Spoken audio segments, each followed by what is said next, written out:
Legends of the Long Night. Welcome back to Bridge 4. Today, we're going to take a look at something that channel member and friend Shannon T pointed out to me yesterday. According to George R. R. Martin, Aegon the Conqueror may have foreseen the Long Night and was making an attempt to prepare for it. This has implications for Jon Snow in the Winds of Winter. Let's start out by quickly reviewing the relevant history and lore about the First Long Night. According to the tales of Lomas Longstrider, there were tales of a long night a long time ago, when a season of winter came that lasted a generation in which children were born, grew into adulthood, and in many cases died without ever having seen the spring. And according to these tales, the return of the sun came only when a hero convinced Mother Royan's many children, lesser gods such as the Crab King and the Old Man of the River, to put aside their bickering and join together to sing a secret song that brought back the day.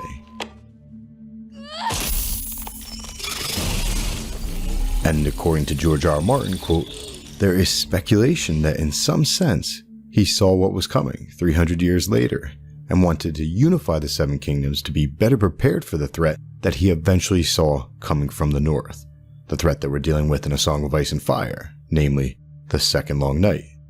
George said this in 2018 and effectively suggested that fan speculation has been correct. So this was a big deal. Check this out. Aegon Targaryen, Rhaegar Targaryen, and Jon Snow. Aegon the Dragon, the Last Dragon, and Mopey Jon Snow. Aegon and Rhaegar were both very mysterious. It was said that no man ever knew Prince Rhaegar, and Aegon the Conqueror was an enigma, even to his contemporaries. Aegon never rode in tourney or melee, and Prince Rhaegar seldom entered the lists. Aegon had two sisters, Visenya and Rhaenys, and Rhaegar had three children, Aegon, Rhaenys, and, to be determined, Jon Snow. So Rhaegar and Aegon had a few similarities. Both were mysterious, they didn't lust for tourneys the way so many other proficient warriors do, and Rhaegar seemed to have been naming his children in honor of Aegon and his sisters. Now, Rhaegar was said to be bookish to a fault, and there are reliable reports that Aegon and his sister Visenya visited the Citadel of Old Town in their youth, a place of many books. We'll get back to this. At one point, Rhaegar found something in his scrolls that changed him, and he suddenly appeared early one morning in the yard as the knights were donning their steel, walked up to Sir Willem Darry, the Master-at-Arms, and he said, "I will require sword and armor. It seems I must be a warrior." Basically, Rhaegar was chasing prophecy, namely, the prince that was promised, the prince who was promised. A woods witch who came to court with Jenny of Oldstones, the ghost of High Heart.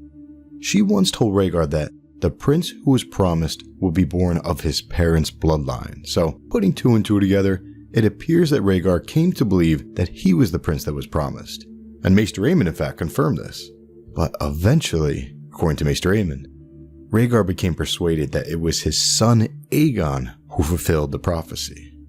In the House of the Undying, Dany actually had a vision of Rhaegar naming that son Aegon. Aegon, what better name for a king? But there must be one more, he said in that vision, because the dragon has three heads. Unfortunately, Rhaegar's wife, Elia Martell, she almost died giving birth to Aegon, so she was not able to have a third child. Enter stage left, Lya, the Blue Rose of Winterfell, Lyanna Stark. You can make the argument that Rhaegar used Lyanna so as to have a third child because there must be one more, according to Rhaegar in Dany's vision.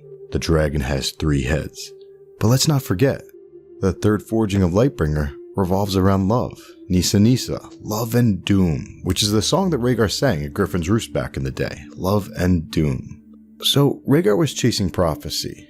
And as Shannon T pointed out last night, George R. R. Martin once stated that there's speculation that Aegon the Conqueror may have been doing the same, almost 300 years before Rhaegar. Unfortunately, neither of them fulfilled the prophecy, because it wasn't the right time. Or did they? Rhaegar eventually fell in love. The dude who had been chasing prophecy for so many years, he eventually stopped chasing prophecy. He stopped and smelled the roses, or rather, the Blue Rose of Winterfell, Lyanna. And in poetic fashion, that's when prophecy came to fruition. When Rhaegar finally went with the flow and embraced life and love, true love, he and Lyanna carried out the third attempt to forge the figurative sword, Lightbringer. When Queen Visenya placed a Valyrian steel circlet, studded with rubies, on her brother's head, Queen Rhaenys hailed him as Aegon, first of his name, king of all Westeros, and shield of his people. 300 years later, Jon Snow came to believe that he is the shield that guards the realms of men. I pledge my life. That's enough. The shield that guards the realms of men. Shield of his people, the shield that guards the realms of men. Maybe we don't need to understand any more than that. Maybe that's enough. The shield that guards the realms of men. Rhaegar once thought that he had to be a warrior to fulfill prophecy, but he was wrong. And Jon Snow's destiny was never to be a warrior either, but rather to unify the living, just as his ancestor Aegon the Conqueror attempted to do 300 years prior. For 8,000 years, the Night's Watch have sworn an oath to be the shield that guards the realms of men. You belong to the realms of men. All of you. The difference being that, according to George R.R. Martin, Aegon the Conqueror may have chosen to unify the Seven Kingdoms so as to fulfill prophecy, whereas Jon Snow unified the free folk and the North, ice, with Daenerys' alliance, fire. And he did it simply because it was the right thing to do at the time. Jon Snow unified humans simply to fight for their right to live on. I don't want them to kneel for me. I want them to fight with me when the time comes. But of course, his name was not Jon Snow. Many book fans believe that Jon will be named Jaehaerys in the Winds of Winter, but there's a chance that he was named Aegon in the show because of prophecy of the books. Maybe not. Either way though, the parallels between Jon Snow and Aegon the Dragon, two men who sought to unite people, it's beautiful. Will the singers sing of Jon Snow, Aegon Targaryen? Of course. In Dany's vision, Rhaegar had the wrong son, but he had the right song. Quote, he has a song. He is the prince that was promised, and his is the song of ice and fire. A love song for the son of prophecy that parallels the secret song of prophecy which allegedly brought back the sun during the first long night. He was the sword in the darkness. He was the prince who was promised. Promise me, Ned. He was Aegon Targaryen.